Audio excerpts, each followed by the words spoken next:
may not see it, but you're broadcasting something right now. Not through your words, not through your movements, but through your energy. Every soul emits an aura, a silent pulse that speaks louder than speech. It tells the truth about how you're really doing, even when your mouth says, "I'm fine." Your aura is the echo of your inner world. It carries the weight of your thoughts, the color of your emotions, and the clarity of your spirit. It changes things. It can lift a room or dim it. It can make people feel safe or unsettled. It can open doors without you saying a word. And here's the mystery. There's more than one kind of aura. 12, in fact. Each one a different current. Each one a different medicine. But these aren't personality tests or identity boxes. They're mirrors, energetic archetypes, reminding you who you've been and who you're capable of becoming. So let's begin. Let's meet the 12 types. Not to choose who you are, but to awaken every piece of you you've forgotten. 1. The grounded presence. When they enter a room, things slow down, not because they demand it, but because their energy says, "You're safe now." These are the trees in human form, rooted, unshaken. Their calm doesn't just soothe, it centers. Their silence doesn't just comfort, it recalibrates. They don't rush, they don't push. Their presence itself becomes a meditation. Like the hermits of old, they carry peace as a fragrance, and those near them start to breathe deeper without realizing why. Number 2, the emotional intuitives. They hear what isn't said. They feel the room before they feel the floor beneath their feet. To them, emotion is a language, and they are fluent. They know when hearts are aching, even when faces are smiling. They can sense betrayal before it's spoken, and love before it's confessed. This isn't about psychic powers. It's sensitivity refined into a sacred skill. They hold space without judgment, and somehow being near them makes you want to tell the truth.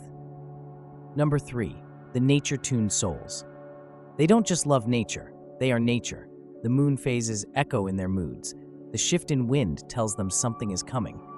They speak to animals without words, and when they touch the earth, it's like something ancient awakens in them. These are the stargazers, the forest walkers, the sky readers. They remind us that we were never meant to be disconnected from the living world. 4. The energy rebounders. Chaos doesn't shake them, it sharpens them.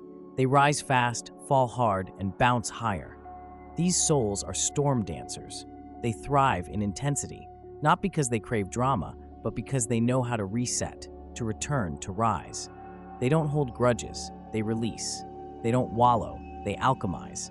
They're the ones who burn out and light up again, teaching us that recovery is not just a return, it's a rebirth. 5. The low-impact anchors.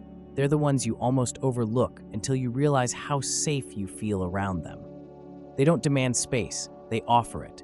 They don't project, they receive. There's something disarming about them. Their energy is so gentle, so non-invasive that walls begin to fall. People say things they didn't mean to say. Tears rise they didn't know they were holding. They don't fix, they hold. And in that holding, healing begins. 6. The Aura Strategists. Nothing about them is accidental. They know the power of presence. They know how to walk into a room and shift it, not with force, but with frequency. They dial their traits like frequencies. More charm, less edge, more wisdom, less noise. Some might call it manipulation. But when used with integrity, it's artistry. These are the shapeshifters who teach us, you're not fixed, you're fluid.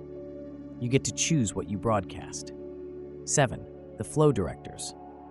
They don't just move, they guide energy.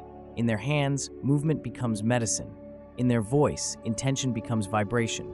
In their presence, stagnation begins to dissolve. These are often the healers, the artists, the movement mystics. They direct not just action, but the feeling behind the action.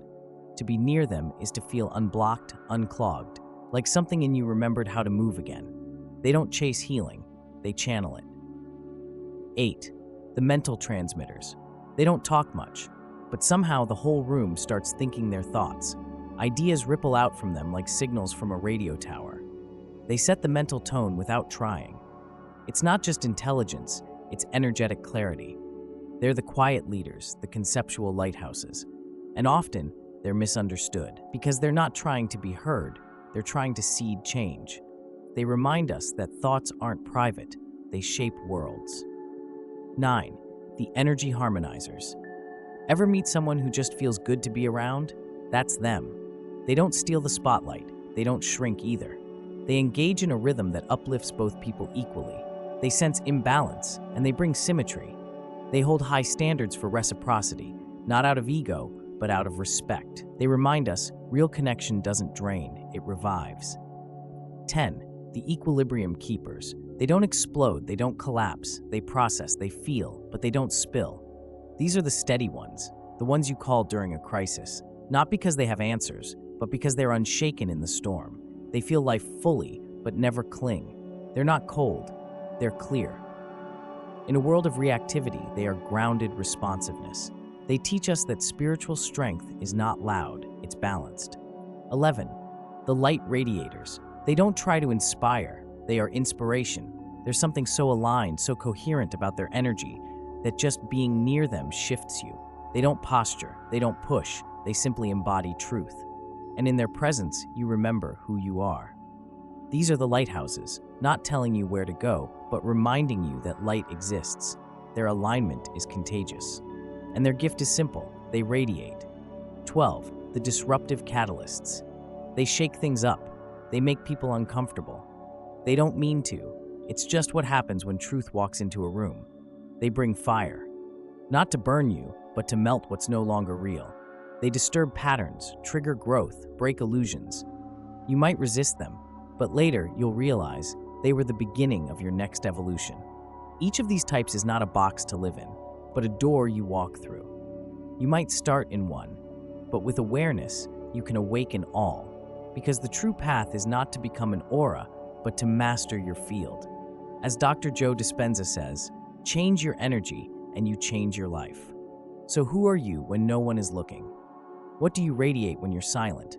And more importantly, what kind of medicine does your presence bring to the world?